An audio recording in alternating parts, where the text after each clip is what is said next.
পিয়া, তোমার তো অনেক ঠান্ডা লাগছে, তোমার তো শরীরটা অনেক খারাপ, তো সবাই তোমার ফ্ল্যাটটা দেখতে চাইতেছে, তোমার ফার্নিচারগুলা দেখতে চাইতেছে, একটু দেখিয়ে দাও।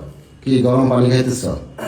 আমি যে ফ্লাক্সে একটু গরম পানি করছি যেন রাত্রেবেলা একটু কাছে থাকবে। লেবু দিছিলা? লেবু দিছিলা?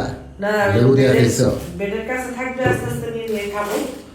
হ্যাঁ, বেডের কাছে থাকবে, আস্তে আস্তে নিয়ে নিয়ে খাবার। তোমার তো প্রচুর ঠান্ডা লাগছে। আজকে এগুলো কি না হয়েছে এখন পর্যন্ত এগুলা ই করা আচ্ছা, হয়। ওইগুলা আনবক্সিং কর, খুলো। না, আমি এগুলো দেখাবো, পরে খুলবো। পরে খুলবা। আচ্ছা, তুমি একটু ওই ওই ঘরটাতে যাও তো, ঠিক আছে? ওই দিকটা একটু দেখাই। তুমি একটু মানে মুছতেছে, এত অসুস্থ শরীর নিয়ে ফার্নিচার মোছা লাগে তোমার? কালকে মুছলে হবে না? বুঝতেছি না, এটা আমার নাক পরিষ্কার করা। হ্যাঁ, নাক পরিষ্কার করা লাগতেছে, তারপরে কি দেখতেছি। কথা তো চলে যেত স্যার, বুঝলাম না কি বলতে চাইছিলাম প্রথমে, সেটা বলো। কি নাক ফাক নি বলতেছে এখন, বললা যে পুরা বাসা দেখতে যেতেছে সবাই, সেটা না বলে এখন অন্য কথায় ঘুরে যেতেছে এখন। তো এইভাবেই তো দেখাবো, বুঝছো? সেই কথা না বলে অন্য কথার মধ্যে হ্যাঁ, তুমি দেখাও। পুরো ফ্ল্যাট দেখাবো না বললে এখন আমার বলতেছে যে এই সেই এই সেই। আর পুরো ফ্ল্যাটই তো দেখাচ্ছি, তোমাকে বলতেছি না তুমি একটা একটা রুমে যাও, ঠিক এটা আছে? হচ্ছে আমাদের বেডরুম। আমি অনেকদিন এই ভিডিও দেখেছি, আজকে মেজাজটা অলরেডি গরম হয়ে গেছে তোমার জন্য, তোমার কথা মজা করে বলতে পারতেছি না। ঠিক আছে, এটা হচ্ছে আমাদের বেডরুম। এই রুমের ভিতরে হচ্ছে আমি আমার পছন্দ অনুযায়ী কিছু ফুলের ডেকোরেশন রাখছি, ভালো লাগে ফুল থাকলে এই কারণে। আর এটা হচ্ছে একটা ঘন্টা। আপনাদের আপু এইগুলো জিনিস খুবই যত্ন করে রাখে, সবসময় পরিষ্কার রাখে। আমি থেকে কিনেছিলাম। আর ড্রেসিং টেবিলে অনেক কিছুই আছে, তবে দেখার মতো অবস্থা নাই, কারণ আমার এটা হচ্ছে সামনে শো করা না, এখান থেকে কিছু দেখা যায় হালকা পাতলা। আর এই যে এখানে আমি কিছু ফুল রাখছি, ফুলটা অনেক সুন্দর লাগছে। আমার বেডরুমের ভিতরে কিন্তু আমি ড্রেসিং টেবিলটা রাখছি, পুরো বেডরুমের ভিতরে ড্রেসিং টেবিল রাখছি। এটা হচ্ছে একটা স্টিলের আলমারি, অনেক বড় আর কি।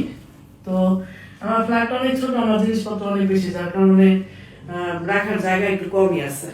তো সেই জায়গা থেকে আমি খাট বেডরুমে রাখছি, আর হচ্ছে ড্রেসিং টেবিলটা রাখছি, আর এখানে হচ্ছে আলমারিটা রাখছি। আর এটা হচ্ছে আমার বেডরুমের ওয়াশরুম,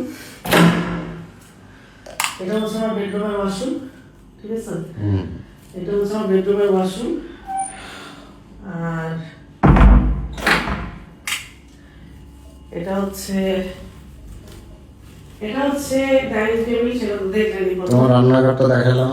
আর এটাও দেখা দিচ্ছি। আর এটা হচ্ছে ড্রয়িং রুম, যেটা অলওয়েজ বস্তিদের মতো থাকে, কারণ আমার হাজবেন্ড এক নম্বরের বস্তি। ও কখনোই পরিষ্কার পরিচ্ছন্ন এবং সুন্দর স্বাভাবিক সামাজিক ভাবে থাকতে পারবে না। ও সবকিছু এলোমেলো থাকবে, এরকম থাকবে, পরে থাকবে, যতই তার আলমারিতে তাক আছে সব আছে, কিন্তু তার কাপড় চোপড় ঠিক থাকে না, ঠিক আছে? আমি একটু অলস প্রকৃতি, বুঝছো? বস্তি প্রকৃতি, বস্তি না না, অলস অলস, বস্তি ছাড়া অলস মানুষও, ঠিক আছে? অলসতা হচ্ছে অন্য ব্যাপার, আর বস্তি হচ্ছে বস্তি, ঠিক আছে? তারা কোনদিন পরিষ্কার পরিচ্ছন্ন বস্তি মানে গুছায় গাছায় থাকে না। হ্যাঁ, এটা হচ্ছে আমার ড্রয়িং রুম। আপনার ভাবি অনেক আর পরিষ্কার ড্রয়িং রুমের সবসময়। ভিতরে বেডরুম আর ড্রয়িং রুমে যাওয়ার যে মাঝখানে যে পিলারটা, আমি এখানে একটা বাবুই বাবুই পাখির পাখির বাসা বাসা। রাখছিলাম, এটা আমি বসুন্ধরা থেকে কিনে নিয়ে আসছিলাম। পাখি আছে নাকি ওর ভিতরে? না। আর এটা হচ্ছে আমাদের মেন গেট থেকে ঢোকার সাথেই এই জায়গাটা, এখানে আমার এই যে জুতার আলমারিটা আছে। আমি একটা সুন্দর সুন্দর ফুলের ইয়ে রাখছি এখানে, ফুল থাকলে আমার ভালো লাগে, সব জায়গায় ফুল রাখতে ইচ্ছা করে। আর এটা হচ্ছে আমার রান্নাঘর, এখানে আজকে তোমার রান্নাঘরটা আমি এলোমেলো করে রাখছি।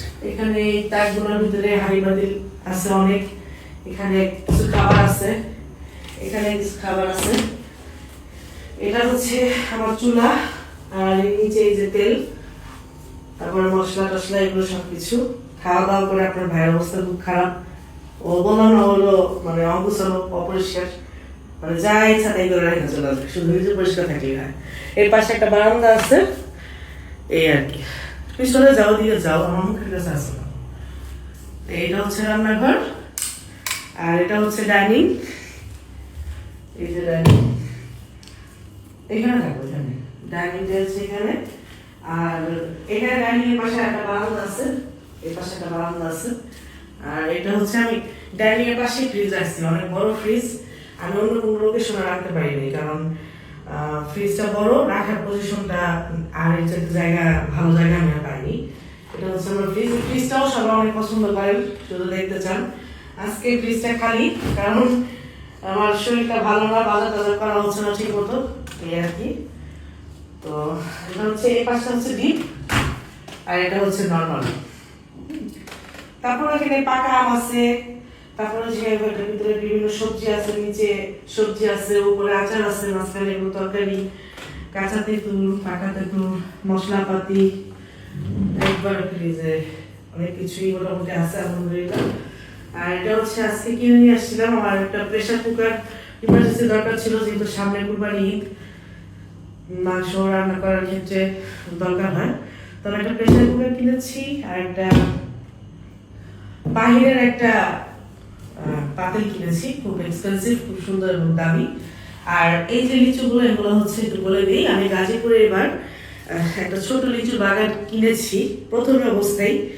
তো তখন সেই লিচুগুলো আলহামদুলিল্লাহ আস্তে আস্তে ছোট ছিল, এখন এই যে বড় হয়ে এই যে কত সুন্দর হয়েছে। আজকেই আমরা প্রথম আমার বাগান থেকে লিচু ছিঁড়েছি, 700 লিচু প্রথম দিন ছিঁড়া হয়েছে, পাকা ধরেছে, প্রতিদিনই ছিঁড়া হবে, বিক্রি হবে ইনশাল্লাহ।